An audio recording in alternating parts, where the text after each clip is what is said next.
Hello students, welcome back to Elite mathematics classes.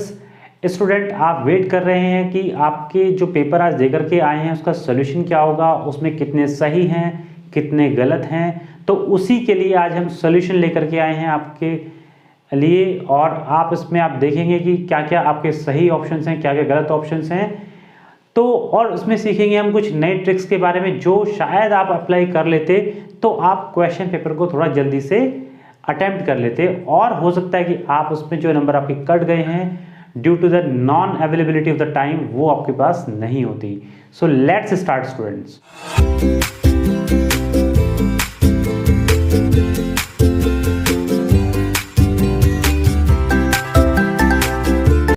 So student, ये maths standard का paper है और इसमें सेट्स आप देख लेना कौन सा है, क्योंकि सेट्स में बस क्वेश्चन थोड़े ऊपर नीचे हो सकते हैं, बाकी क्वेश्चन सेम ही होंगे ऑलमोस्ट।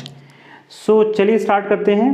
पहला क्वेश्चन ये कहता है, आपको क्वेश्चन फ्लैश हो रहा होगा स्क्रीन के ऊपर, तो यहाँ पे देखते हैं हम, the exponent of 5 in the prime factorisation of 3750, यानी कि 3750 हमारे पास ये नंबर लिखा हुआ है, इसके प्राइम फैक्टराइजेशन में आपके पास एक्सपोनेंट ऑफ 5 बताना है कितना होगा।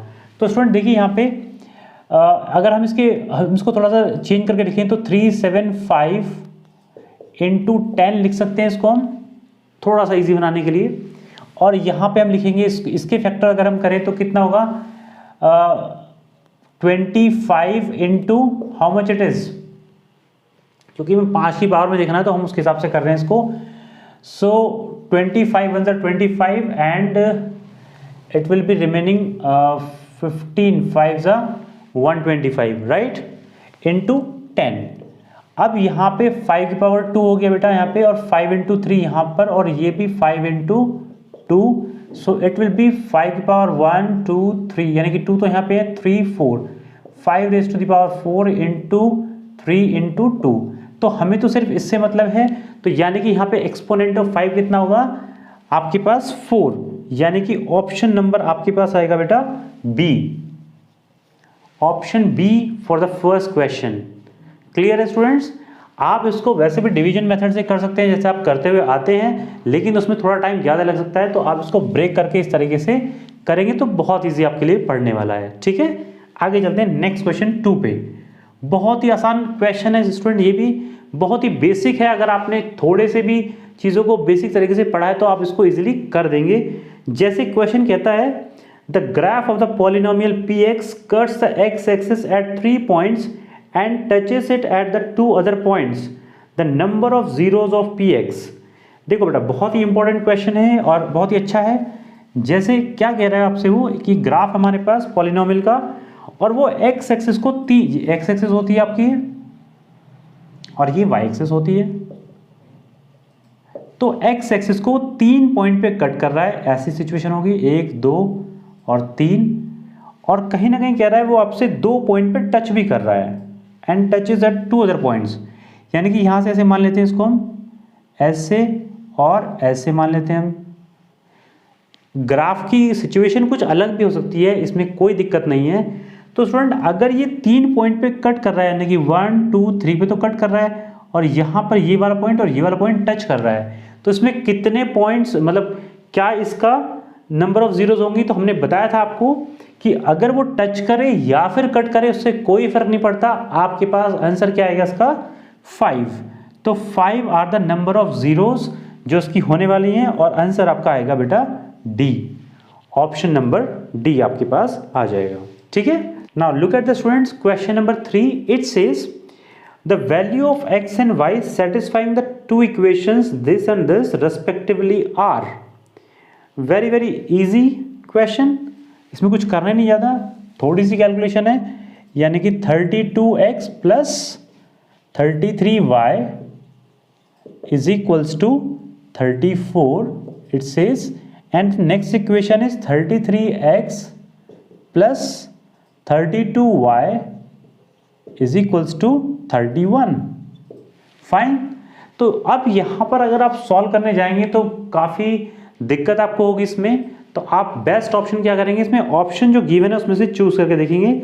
तो अगर हम -1 2 लेते हैं यहाँ पे सबसे पहला ऑप्शन -1 और 2, तो आपके पास क्या सिचुएशन बनती है, देखो ये -32 हो जाएगा, यानी कि x की वैल्यू -1 और y की वैल्यू 2, तो x की वैल्यू रखेंगे यानी कि -32 और यहाँ पे कितना आएगा -32 और ये आ जाएगा आपके पास 66।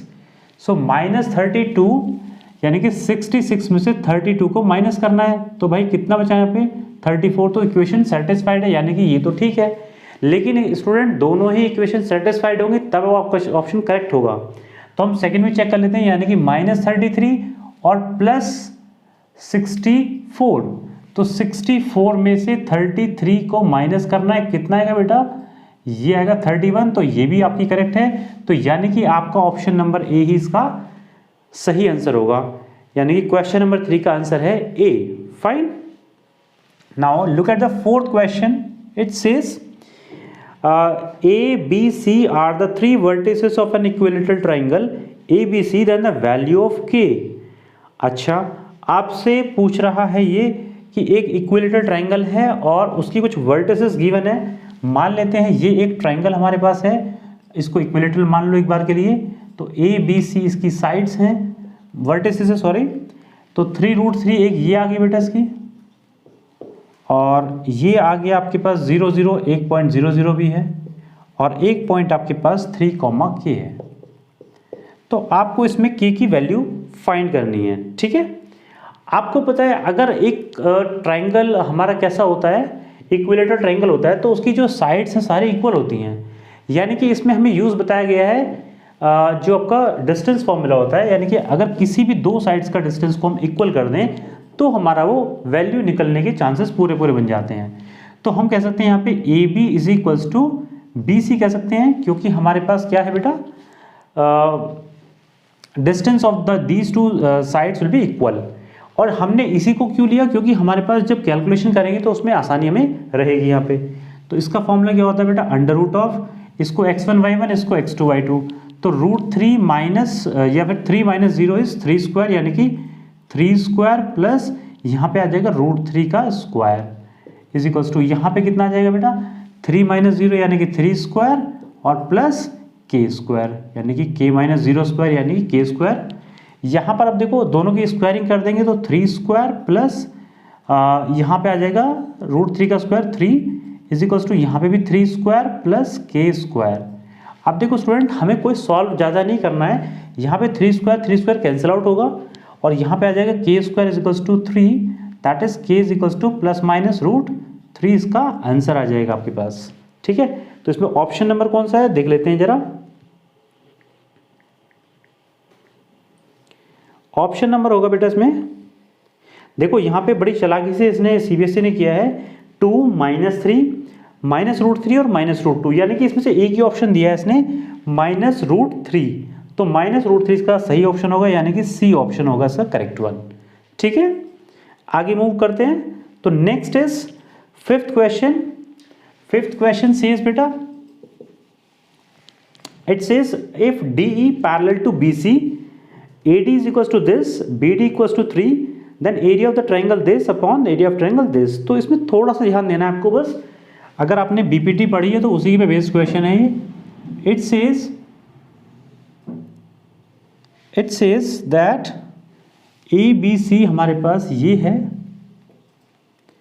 और DE यहाँ पे पैरेलल है, इसके DE पैरेलल है, राइट, और 2 सेंटीमीटर ये है और ये है आपकी 3 सेंटीमीटर ये वाली लेंथ है, ठीक है। और आपसे कह रहा है कि एरिया ऑफ ट्राइंगल ABC, यानी कि area of ABC upon area of ADE का रेशो क्या होगा। तो आपकी लास्ट, ये आपकी सिमिलरिटी ऑफ ट्राइंगल्स में लास्ट एक्सरसाइज है जिसमें एरिया ऑफ ट्राइंगल्स का होता है, आपने पढ़ा है चीज़ ये। तो एरिया ऑफ ट्राइंगल ABC यानी कि इस ट्राइंगल की बात कर रहा है, टू द ADE छोटे वाले ट्राइंगल की बात कर रहा है। दोनों ही ट्राइंगल आपस में सिमिलर होंगे ये, ठीक है। तो इनका जो एरिया होता है बेटा करस्पॉन्डिंग साइड्स के रेशो के इक्वल होता है। तो यहाँ पे ABC का अगर ले हम तो AB का स्क्वायर आ जाएगा बेटा यहाँ पे साइड्स, और इसमें करस्पॉन्डिंग साइड इसकी AD होगी यहाँ पे, तो AD का स्क्वायर आएगा। दोनों ही आपको गिवन है, यानी कि ये ए बी कितनी होगी बेटा 2 + 3 यानी कि 5 का स्क्वायर अपॉन ए डी यानी कि 2 का स्क्वायर, दैट इज 25/4 यानी कि 25:4 जो आपका ऑप्शन है डी ऑप्शन होगा बेटा इसमें। फिफ्थ क्वेश्चन का आंसर डी होगा आपके पास, ठीक है। नेक्स्ट बात करते हैं क्वेश्चन नंबर 6, बहुत ही इजी क्वेश्चन। यहां पे है cot थीटा इक्वल्स टू 1/√3 1/√3 और यहां पे आपको निकालना है sec square theta plus cosec square theta, ठीक है। इसकी वैल्यू बतानी है आपको। तो देखो स्टूडेंट, यहाँ पे दो तरीके से आप क्वेश्चन सॉल्व कर सकते हैं। पहला तरीका क्या है, आप थीटा की वैल्यू निकाल लो। तो कॉट थीटा 1/√3 कहाँ पे होता है, 30 पे होता है, सॉरी 60 पे होता है, राइट। तो यहाँ पे थीटा की वैल्यू डायरेक्टली आ गई 60। अब यहाँ पे आप वैल्यू पुट कर दीजिए 60 यानी कि sec square 60 plus cosec square 60, right. हमने आपको बताया कि वैल्यूज को कैसे याद करते हैं, तो आपको वैल्यूज टिप्स पे होनी चाहिए, तो आप इस क्वेश्चन को बहुत इजीली कर ले जाएंगे। जैसे सेक स्क्वायर 60 की वैल्यू निकालें तो कॉस 60 की वैल्यू कितनी होती है बेटा 1/2, राइट। तो 1/2 यानी कि यहाँ पे सेक की वैल्यू कितनी होगी 2 यानी कि ये होगा 2 का स्क्वायर प्लस कोसेक 60 यानी कि आपको साइन 60 की वैल्यू होती है √3/2 यानी कि ये होगी 2/√3 इसका square. So it will be equals to how much, 2 square is 4 plus this is 4/3। Now take the LCM, 4 3 is 12, 12 plus 4 16/3 इसका आंसर आएगा बेटा। तो ऑप्शन नंबर इसमें कोई है 16/3। 16/3 को उन्होंने थोड़ा सा मिक्स फ्रैक्शन में लिख दिया है, तो 5 1/3 इसका ऑप्शन होगा 5 1/3 यानी कि ऑप्शन नंबर डी आपका करेक्ट होगा इसके अंदर भी, ठीक है student. Now student next question number 7 देखो। 7th में क्या कह रहा है, the area of the quadrant of a circle when the circumference of the circle is this is, so area of the quadrant of a circle. तो बेटा area of the quadrant अगर हम बात करें तो क्वाड्रेंट क्या होगा, area of the quadrant, circle का एरिया कितना होता है πr स्क्वायर और क्वाड्रेंट जो होता है बेटा 1/4 ऑफ द पार्ट होता है, तो πr²/4 कह सकते हैं इसको हम, ठीक है। अब कह रहा है जब circumference of circle is 176 metre, तो circumference of the circle is given as 176। तो सर्कमफ्रेंस क्या होता है सर्कल का 2πr दैट इज 176। सो यहाँ से बेटा आप किसकी वैल्यू निकाल लें, πr की वैल्यू निकाल लें या फिर r की वैल्यू निकाल लो, ठीक है। सॉल्व मत करना अभी आप यहाँ पे इसको, तो 176/2π। अब देखो एरिया निकालना है, तो एरिया हमने बताया πr², यानी कि जैसी वैल्यू है उसको वैसे रख दो, यानी कि π/4 तो है ही, r² का मतलब हो गया 176 × 176, राइट। और r इसका नीचे 2π 2 बार लिखना है, तो 2π 2 बार लिख दो यहाँ पे, ठीक है। इसके बाद यहाँ से जो कट हो रहा है वो कट कर दो, यानी कि ये कट हो रहा है यहाँ से। अब यहाँ पर 2 से कितने बार कटेगा, 2 8 से 16, 2 8 से 16 और 22 ये कट गया यहाँ पे, तो ये हो गया आपके पास में। अगर हम बात करें तो 22 × 176/2 × पाई की वैल्यू दो 22/7, सो 22/7 ऊपर चला जाएगा, 22 से 22 कैंसिल आउट, यहाँ से 88 और ये आपका आ गया। तो यहाँ पर देखो आप 88 × 7 करेंगे लास्ट में, और ये आ जाएगा 8 7 56 कैरी 5, 8 7 56 और 5 61, तो 616 मीटर स्क्वायर जो आपका ऑप्शन नंबर है सी, ठीक है। डिफिकल्ट क्वेश्चन में से नहीं है, लेकिन जैसे हमने बताया आपको यहाँ पर अगर आर को आप सॉल्व कर लेंगे तो उसमें टाइम वेस्ट करेंगे आप, सो इस तरीके से करेंगे तो लेटर ऑन चीज़ें कैंसिल आउट हो जाती हैं और हमें सॉल्व करने की जरूरत ज़्यादा नहीं पड़ती, ठीक है। नेक्स्ट बात करते हैं क्वेश्चन नंबर 8 की बेटा। तो 8 तो हमें बहुत बेसिक सा क्वेश्चन लग रहा है। For an event E PE plus PE0 यानी कि probability of occurrence plus probability of non occurrence is x, right. तो वैल्यू ऑफ x3 -3। अब बेटा x3 -3 की वैल्यू आपको बतानी है। अब देखो यहाँ पर हमें पता है किसी भी इवेंट के लिए अकरेंस एंड नॉन अकरेंस की वैल्यू कितनी होती है बेटा, 1। बहुत ही बेसिक सी बात है जो आपने प्रोबेबिलिटी में पढ़ी होगी, ये फॉर्मूला सभी पढ़ते हैं। अब बेटा एक्स की वैल्यू 1 आपकी यहाँ पे रख देनी है कि यानी कि 1 का क्यूब 1 माइनस 3 यानी कि कितना आ गया -2, यानी कि ऑप्शन नंबर कौन सा बेटा इसमें -2 बोले तो ए ऑप्शन, राइट, 8 का ऑप्शन ए। अब देखो इसमें आपसे वो क्या जानना चाह रहा है, सिर्फ इस फॉर्मूले के बारे में जानना चाह रहा है कि आपको ये फॉर्मूला पता है या नहीं पता है, और जो कि बहुत ही बेसिक सा चीज़ है, हर एक बच्चे को इसका पता होना चाहिए। ठीक है, आगे चलते हैं। Now student look at the 9th question. बहुत ही अच्छा क्वेश्चन है ये, इसको कह सकते हैं बाउंसर दिया है सीबीएसई ने आप लोगों को, तो इसको देखते हैं कैसे करते हैं। और What is the greatest possible speed at which a girl can walk 95 meter and 171 meter in an exact number of minutes? ठीक है, ग्रेटेस्ट पॉसिबल स्पीड बतानी है आपको। तो जो आपको ऑप्शन में गिवन है बेटा सारी स्पीड्स हैं। अब ध्यान से देखो, आप 95 मीटर एंड 171 मीटर को वॉक करना है। ठीक है, कितनी ज़्यादा से ज़्यादा स्पीड में कर सकता है। अब देखो अगर यहाँ पे देखें हम इसको 95 को 19 इंटू 5 कर सकते हैं हम। ठीक है, फाइन। इसको कर सकते हैं 19 इंटू 9। क्लियर।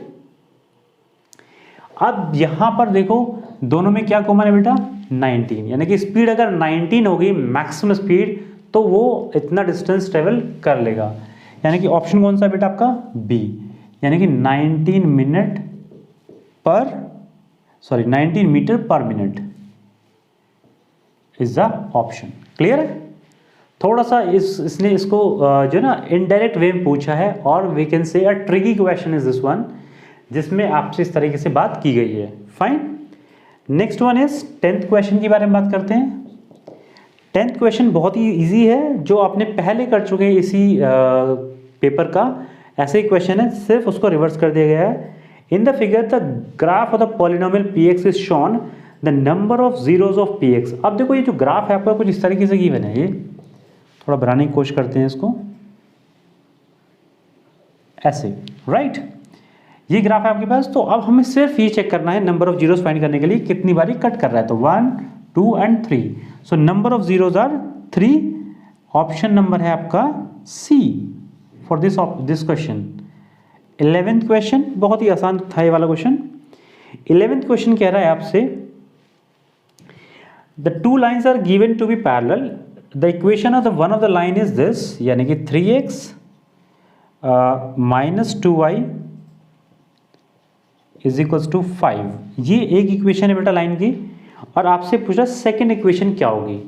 तो आपको इसको बनाने से पहले आपको पता होना चाहिए पैरेलल लाइंस का मतलब जिसमें कोई सॉल्यूशन नहीं होता है, यानी कि सिचुएशन कुछ ऐसी होती है, दो लाइंस पैरेलल होंगी कोई सॉल्यूशन नहीं आएगा। ठीक है, तो एक इक्वेशन तो आपके पास ये है। दूसरी इक्वेशन क्या होगी, कंडीशन क्या होती है बेटा, पैरेलल लाइंस की a1/a2 is equals to b1/b2 is not equals to c1/c2, यानी कि इनका रेशियो तो बराबर होना चाहिए, लेकिन c1 c2 का रेशियो बराबर नहीं होना चाहिए। अब आपको नई इक्वेशन बनाने की जरूरत नहीं, सिर्फ आप यहाँ से ऑप्शन से चेक करेंगे इसको। तो जैसे फर्स्ट ऑप्शन चेक करें तो 3/9 करेंगे तो 1/3, 2/8 करेंगे तो 1/4, तो यानी कि ये कंडीशन तो आने वाली नहीं है। ठीक है, सेकेंड इक्वेशन चेक करेंगे तो -12x, यानी कि 3/-12, देख लेते हैं इसको थोड़ा सा, और ये आ गया आपके पास है बेटा। Next one is equals to, अगर देखें हम तो -2/-8, फाइन। और यहाँ पे हम देखें 5/7। ठीक, तो यहाँ पे आ गया 3 4 12, यहाँ पे ये आ जाएगा प्लस, यानी कि 4, यानी कि ये -1/4, ये +1/4, तो ये दोनों इक्वल नहीं होंगे, तो इक्वेशन ये वाले भी नहीं होगी, यानी कि ऑप्शन नंबर 2 भी निकल गया यहाँ से। इसके बाद हम चेक करें सी ऑप्शन में, तो बेटा क्या होगा, मतलब 3/-12, ये सी ऑप्शन है बेटा, सी ऑप्शन चेक कर रहे हैं, और इज इक्वल्स टू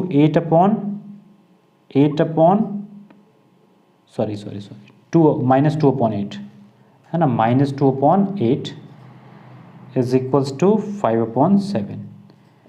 अब ये देखते हैं तो 3 4 12, 2 4 जार 8, यानी कि यहाँ पर -1/4 is equals to -1/4 is not equals to 5/7, यानी कि सी ऑप्शन आपका इसमें करेक्ट हो जाएगा। यानी कि 11th क्वेश्चन का जो ऑप्शन है वो सी आएगा।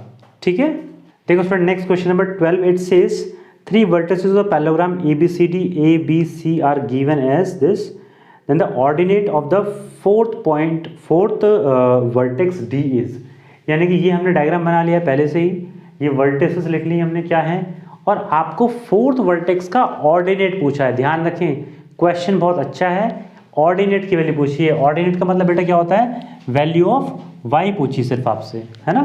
तो कैसे करेंगे इसको हम देखिए, हम क्या करते हैं इसको यहाँ पे डायगनली इसको ज्वाइन कर लेते हैं बेस्ट सोल्यूशन के लिए, और हमें पता है कि जो डायगोनल ऑफ द पैरेललोग्राम है वो बाइसेक्ट करते हैं आपस में। ठीक है, तो मान लो एट पॉइंट ओ पे बाइसेक्ट कर रहे हैं, यानी कि जितना 1:1 के रेशियो में इसको ब्रेक करेगा ये। ठीक है, अब हमें चाहिए सिर्फ वाई ऑर्डिनेट, तो हम क्या करेंगे बेटा इसमें, देखो इस पॉइंट की ऑर्डिनेट निकाल लेते हैं सिर्फ हम, ये दोनों निकाल लो उससे भी कोई फर्क नहीं पड़ता। यानी कि 1 + 5 6, यानी कि आएगा 3, 4 + 8 12, यानी कि 6। 3, 6 इसका मिड पॉइंट होगा, और ये पॉइंट इन दो पॉइंट्स को डिवाइड कर रहा है 1:1 के रेशो में। तो बाय द सेक्शन फॉर्मूला हम कर सकते हैं इसको, यानी कि 6 is equals to 3 into what 1 into 3 is 3 plus 1 into y is y upon 2, so that is 12 is equals to 3 plus y. This implies y is equals to 9. So the option here given is 9। किस में given है बेटा आपको, option number B इसका correct है। ठीक है, बहुत ही अच्छा क्वेश्चन दिया है सीबीएसई ने। नेक्स्ट क्वेश्चन की बात करते हैं 13th क्वेश्चन। तो इसमें क्या कहता है वो आपसे, in the triangle ABC and DEF angle F B C के इक्वल है, एंगल बी ई के इक्वल है, और A B is equals to half of D E है। ठीक है, यानी कि एक ट्रायंगल ए बी सी ले लेते हैं हम यहाँ पे, देखो ध्यान से जरा, ए बी सी, और एक ट्रायंगल ले लेते हैं बेटा डी ई एफ। फाइन, ये दो ट्रायंगल है, इसमें एफ और सी बराबर हैं, यानी कि सी ये रहा, एफ ये रहा, दोनों बराबर हैं, और बी और ई बराबर है, यानी कि बी वाला एंगल ई के बराबर है। फाइन, तो ऑटोमेटिकली थर्ड एंगल इसके बराबर होगा ही होगा। तो दोनों फिगर सिमिलर तो दिख रही हैं, लेकिन क्या देखते हैं कॉन्ग्रुएंट भी है या नहीं, क्योंकि ऑप्शन में कॉन्ग्रुएंट वगैरह भी पूछा गया है। तो बेटा ए बी बोला गया है, A B is equals to half of D E, यानी कि ए बी की वैल्यू हाफ है बेटा डी ई के, ये वाली वैल्यू इसकी बिल्कुल हाफ है।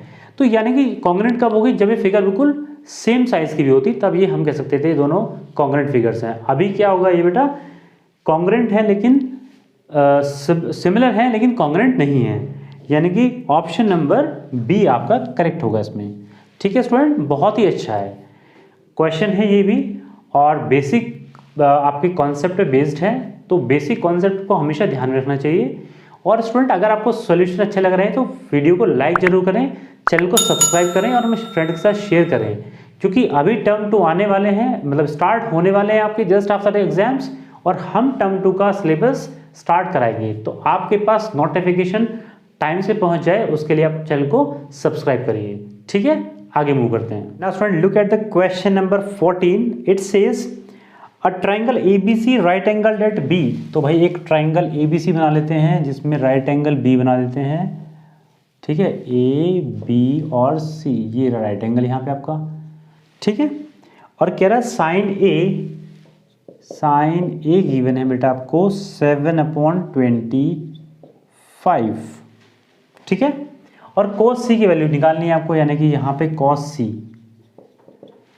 तो बेटा आपके पास, क्योंकि ये MCQ टाइप ऑफ क्वेश्चंस हैं, आपको बताया गया, हमने आपको एक पाइथागोरस ट्रिपलेट बताया था आपको, उसकी हेल्प से क्वेश्चन बहुत ही ईजी हो जाएगा।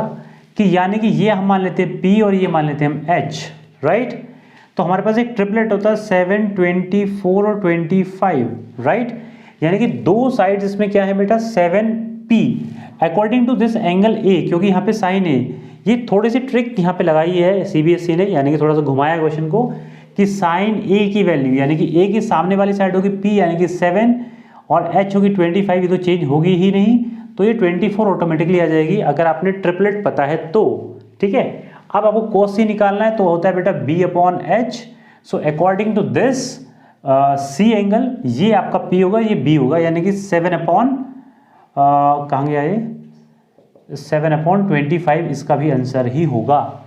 ठीक है, यानी कि ऑप्शन नंबर आपको कौन सा है बेटा इसमें, एक सेकेंड जरा देख लेते हैं इसमें, ऑप्शन नंबर 7/25 यानी कि ए ऑप्शन। सो बेटा इतना अच्छे क्वेश्चन के लिए एक लाइक तो बनता है, जरूर करिएगा, बहुत ही अच्छा क्वेश्चन है। ठीक है, 15th क्वेश्चन की बारे में बात करें तो ये और भी अच्छा है, थोड़ा सा लेंथी कह सकते हैं उसको। तो क्या है इसमें देखते हैं, the minute hand of a clock is 84 centimetre long, यानी कि बेटा हमने मिनट हैंड को बनाया इस तरीके से, ये एक आपकी वॉच है जिसमें मिनट हैंड को बनाया हमने इस तरीके से, तो हम ये मान के चलते हैं कि ये इसकी क्या है बेटा, रेडियस है, 84 रेडियस है आपके पास। ठीक है, the distance covered by the tip of the minute hand from 10:10 to 10:25। So बेटा 10:10 पे हमने बिल्कुल सही बनाया है, ये मतलब 2 नंबर होता है यहाँ पे, फिर यहाँ पे 3 होता है, यहाँ पे 4 होता है और यहाँ पर 5 होता है। तो यानी कि यहाँ से लेकर के यहाँ तक उसने क्या किया बेटा, आपको बताना है डिस्टेंस कवर्ड। डिस्टेंस कवर्ड मतलब बेटा ये पूछ रहा है आपसे लेंथ ऑफ द आर्क। ठीक है, डिस्टेंस कवर्ड होगा लेंथ ऑफ द आर्क, और आपको पता है लेंथ ऑफ द आर्क क्या होता है, हमारे पास formula, length of arc is θ/360 into 2πr। Fine, आपके पास सब कुछ अवेलेबल है यहाँ पे, सिर्फ तो सिर्फ क्या नहीं है, एंगल अवेलेबल नहीं है, यानी कि थीटा की वैल्यू अवेलेबल नहीं है। थीटा की वैल्यू निकालने के लिए बेटा आप क्या करेंगे, तो सिंपल सा मेथड है, आप देखो यहाँ पे 5, 10, 15 मिनट्स का गैप है, यानी कि 15 मिनट्स में कितना एंगल कवर करेगी वो मिनट हैंड आपका, ये आपको पता होना चाहिए। सो बेटा देखो यहाँ पे 60 मिनट्स में अगर एक बार मूव करती है तो कितना एंगल, 360, तो यानी कि 1 मिनट में कितना करेगी बेटा, 360/60 कितना आ जाएगा, 6 डिग्री का एंगल करती है 1 मिनट में। तो 15 मिनट में कितना करेगी, तो 6 × 15 दैट इज 90 डिग्री, यानी कि ये जो एंगल आपका आएगा ये कितना आएगा बेटा, 90 डिग्री का एंगल आएगा। बस फॉर्मूले में आप रख दीजिए इसको, यानी कि 90/360 इंटू 2πr दैट इज, ये तो आ जाएगा 1/4 into 2 into 22/7 into, and this one is how much, 84। तो ये आ गया बेटा 2 और यहाँ पे 11 और ये आ गया आपका 12, तो ये आ गया 11 2 22, 2 11 1 132, इट इज सेंटीमीटर और metre, whatever it is, let me check it, what is the unit of it, its unit is centimeter. So 132 centimeter, that is option number C is correct. Clear students? तो ये भी एक अच्छा question है लेकिन थोड़ा सा लेंदी है, इसमें इस प्रोसेस से जाना पड़ेगा आपको। अगर आपको थोड़ा भी पता है कि 1 मिनट में कितना एंगल होता है तो आप थोड़ा सा उसको और भी जल्दी कर सकते हैं। ठीक है, नेक्स्ट क्वेश्चन मूव करते हैं। क्वेश्चन नंबर 15 हो गया हमारा, राइट। और question number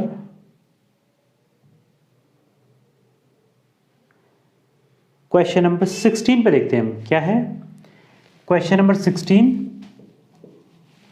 it says the probability that card drawn from pack of 52 cards is neither an ace nor a spade.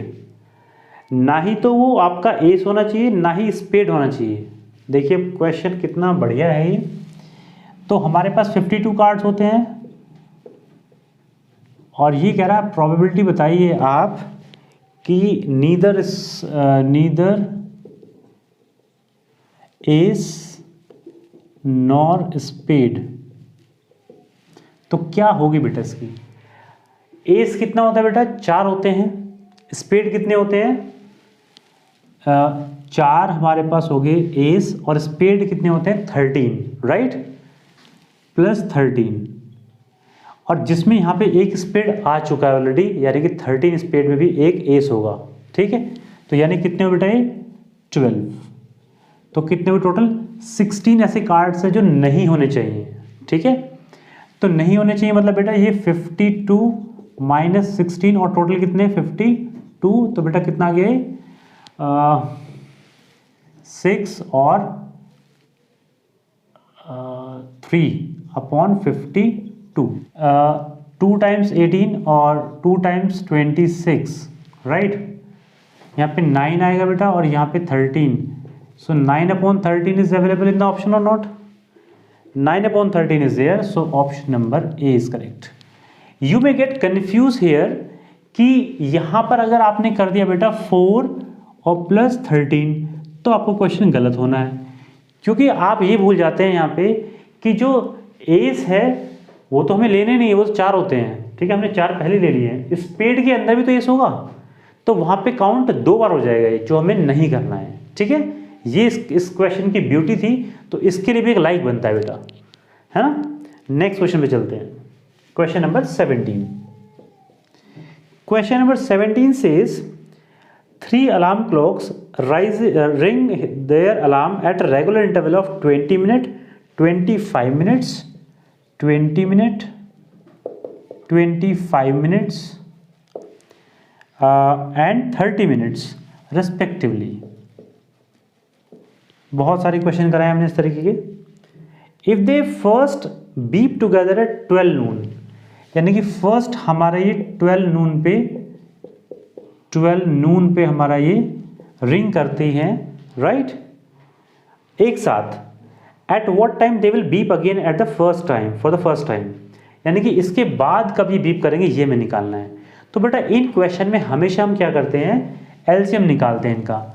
और हमने आपको एक छोटा सा तरीका बताया एलसीएम निकालने का कि जो सबसे बड़ा नंबर होता है उसका टेबल पढ़ना स्टार्ट करो, तब तक पढ़ो जब तक कि उसमें बाकी नंबर्स ना आ जाए, ठीक है। जैसे हम 30 का टेबल अगर हम देखें तो कैसे पढ़ेंगे, 32 × 60, तो 60 इससे तो डिवाइड हो रहा है लेकिन इससे नहीं होगा, 90 तो इससे नहीं होगा, फिर से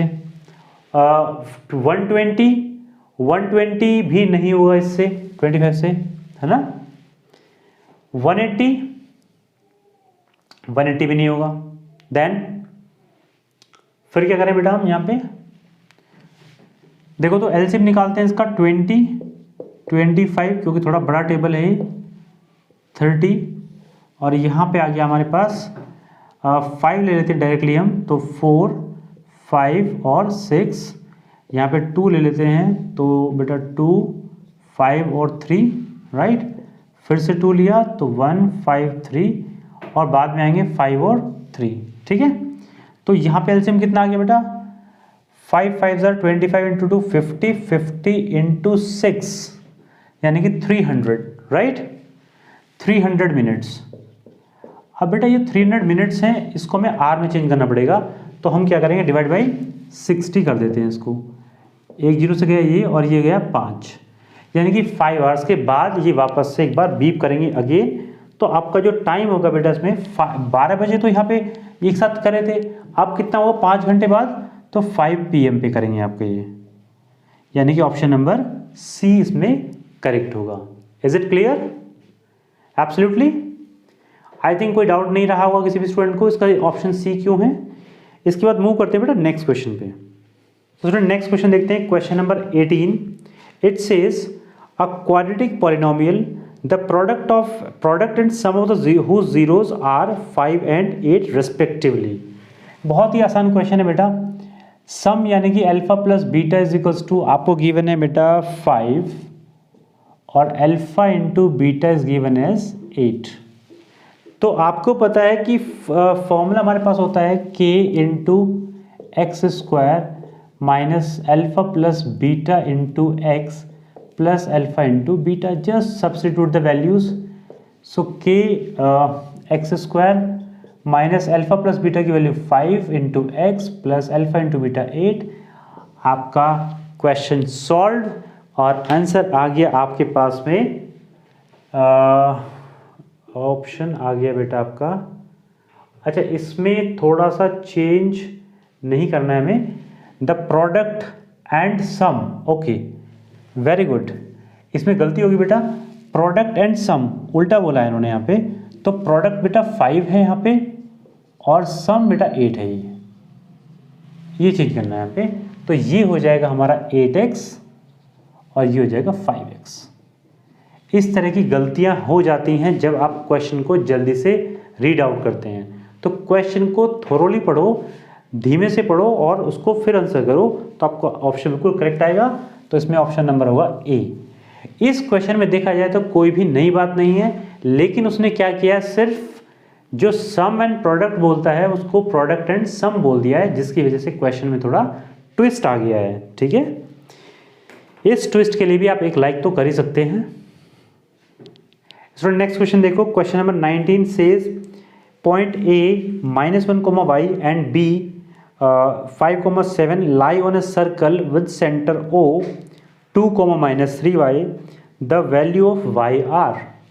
तो बेटा यहाँ पर ये सिचुएशन आपको गिवन है इस तरीके से और y की वैल्यू निकालनी है। ठीक है, तो हमारे पास एक ही तरीका बचता है, हमने इसको ज्वाइन कर लिया यहाँ से OA को और OB से। ठीक है, अब दोनों ये भी रेडियस है और ये भी रेडियस है, तो दोनों इक्वल तो होंगे ही। तो यहाँ पे डिस्टेंस फॉर्मूला लगा करके हम इस क्वेश्चन को सॉल्व करेंगे। कैसे करेंगे, यानी कि हम बोलते हैं यहाँ पे OA is equals to OB, right, दोनों रेडियस हैं। आप डिस्टेंस फॉर्मूला लगा दीजिए आप, अंडर रूट ऑफ इसको x1 y1 x2 y2 किसी को कुछ ही मान लो, कोई फर्क नहीं पड़ेगा उससे। ठीक है, तो मान लो यहाँ से 2 - 1 यानी कि 3, 2 माइनस ऑफ -1 यानी कि आएगा 3, 3 का स्क्वायर आएगा बेटा 9। ठीक है, थोड़ा शॉर्ट में बता रहे हैं इसको। अगर आपको डिटेल में जानना है कैसे फॉर्मूला लगाते हैं तो आप प्लेलिस्ट में जाइए, वहाँ पे लेक्चर मिलेगा आपको कोऑर्डिनेट ज्योमेट्री का। वहाँ पे हमने पूरा अच्छे से एक्सप्लेन किया है कि कैसे हम x1 x2 y1 y2 लेते हैं और कैसे फॉर्मूले में पुट करके उसको निकालते हैं। ठीक है, यहाँ पे थोड़ा शॉर्ट में बता रहे हैं आपको। सो दिस वन हो गया -3y -y -4y यानी कि 4y का स्क्वायर यानी कि होगा 16y स्क्वायर। ठीक है, इसका काम यहीं पे खत्म हो जाता है, is equals to under root of, यहाँ पे लेते हैं x1 y1 x2 y2, तो 5 - 2 यानी कि 3 का स्क्वायर 9 प्लस यहाँ पर बेटा कितना आ गया 7 + 3y होल स्क्वायर। ठीक है, अब स्क्वायरिंग बोथ साइड कर देते हैं यहाँ पे, तो क्या आएगा 9 + 16y square is equals to 9 + 7 + 3y whole square. 9 से 9 खत्म हो जाता है यहाँ पे, तो ये आ गया बेटा 16y square is equals to 7 + 3y whole square. Fine, अब देखो यहाँ पे इससे आगे आपको सॉल्व करने की जरूरत नहीं है। आप सिंपल सा क्या करो कि ऑप्शंस को चेक करो कि क्या ऑप्शन यहाँ पे ठीक बैठ रहा है। 16y स्क्वायर आना चाहिए। ठीक है, तो अगर हम बेटा पहला ऑप्शन में 1 पुट करेंगे तो ये 16 ही आएगा यहाँ पे, और यहाँ पे 1 पुट करेंगे तो कितना आएगा, ये 7 + 3 10, 10 का स्क्वायर कितना होगा 100, तो कोई चांस नहीं है। -1 देखते हैं तो फिर भी 16 आएगा, -1 करेंगे यहाँ पे बेटा तो ये आ जाएगा आपका 7 - 3 यानी कि 4 का स्क्वायर 16, यानी कि ये वैल्यू पहले तो सेटिस्फाई कर रहा है -1 को। अब 7 को देखते हैं तो 7 करने से ये आएगा 16 × 49, राइट, इज इक्वल्स टू 7 यानी कितना हो गया बेटा ये 21 + 7 28 का स्क्वायर। तो क्या 28 का स्क्वायर इसके इक्वल आएगा चेक कर लेते हैं इसको। अच्छा, एक काम और करो, इसमें हमने जैसे 1 और -1 को चेक किया तो सेटिस्फाई कर रहा है, मतलब -1 पे सेटिस्फाई कर रहा है, तो हम ये चेक करते हैं 2 और -2 पे करेगा या नहीं करेगा। अगर नहीं कर रहा है तो हमारा ऑप्शन चेक करने का मतलब इतनी बड़ी कैलकुलेशन करने का कोई सेंस नहीं रह जाएगा। तो 2 पे चेक करते हैं तो 2 × 2 = 4 यानी कि 84 आना चाहिए। ठीक है, लेफ्ट साइड में, राइट साइड में 2 रखेंगे तो बेटा कितना आएगा 6 13 का स्क्वायर 116, यानी कोई भी चांस नहीं है। आपका आंख बंद करके ऑप्शन लगा तो बी करेक्ट होगा, क्योंकि बाकी ऑप्शन आपने एलिमिनेट कर दिए। क्योंकि अगर हम ये कैलकुलेशन करने जाएंगे तो ज़्यादा टाइम लगेगा। बेटर इज कि हम ऑप्शन के पहले पार्ट चेक कर लें जिसमें वैल्यूज थोड़ी छोटी ही बने। ठीक है, आगे मूव करते हैं नेक्स्ट क्वेश्चन नंबर 20 पे। Now student question number 20 again बहुत सिंपल सा क्वेश्चन है। देखो, sec थीटा गिवन एज √2। ठीक है, तो value of 1 + tan theta upon sin theta निकालना है। अब इस वैल्यू को निकालने के लिए बेटा टेन थीटा और साइन थीटा की वैल्यू पता होनी चाहिए हमें।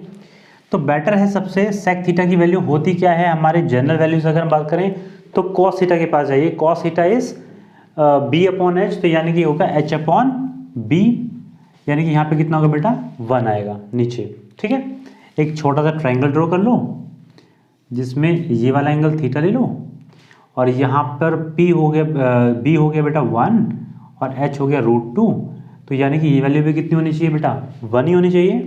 फाइन, तभी वो √2 बनेगा। अब 1 प्लस टेन थीटा कितना होता है बेटा P अपॉन B, है ना, तो PB1 और BB1, तो 1 अपॉन 1 1 हो गया। Sine theta is P upon H, ये वैल्यू न्यूमरेटर की, यहाँ पे साइन थीटा होगा P अपॉन H, यानी कि 1 अपॉन √2 जाएगा बेटा ऊपर, तो ये हो जाएगा बेटा 2√2, क्योंकि ये 1 + 1 2 और √2 नीचे 1 का कोई मतलब नहीं है, इसकी वैल्यू आ गई ये, यानी कि ऑप्शन नंबर आया बेटा आपका ए। फाइन, इस क्वेश्चन के लिए एक लाइक बनता है क्योंकि बहुत ही सिंपल क्वेश्चन है, आपको बेसिक पता है तो आपका क्वेश्चन क्लियर हो जाएगा। ये था बेटा आपका सेक्शन ए के 20 क्वेश्चंस जो आपने देखा, बहुत हार्ड नहीं है, सिर्फ मैं बोलूँगा 2-3 क्वेश्चन को छोड़ करके बाकी सब क्वेश्चन डुएबल हैं। तो आपके यहाँ पे अगर हमें 20 में से 16 क्वेश्चन को अटेम्प्ट करना है तो आप इजीली 16 आउट ऑफ 16 लेके जाएंगे यहाँ से। ठीक है, सो स्टूडेंट ये वीडियो का पार्ट 1 था जिसमें हमने सेक्शन ए को सॉल्व किया है। आपके पास 2 और पार्ट्स आएंगे जिसमें पार्ट बी और पार्ट सी, या फिर उन दोनों को एक साथ कंबाइन करके भी हम देंगे। आपको ये वीडियो कैसा लगा इसको जरूर कमेंट करके बताना, वीडियो को लाइक करना, चैनल को सब्सक्राइब करना और शेयर करना, सो दैट बाकी स्टूडेंट्स को भी इसका बेनिफिट मिल सके और आप अपना काम होकर अपनी स्टडी को कर सकें। सो स्टूडेंट मिलते हैं आपसे नेक्स्ट लेक्चर में, till then take care and bye bye.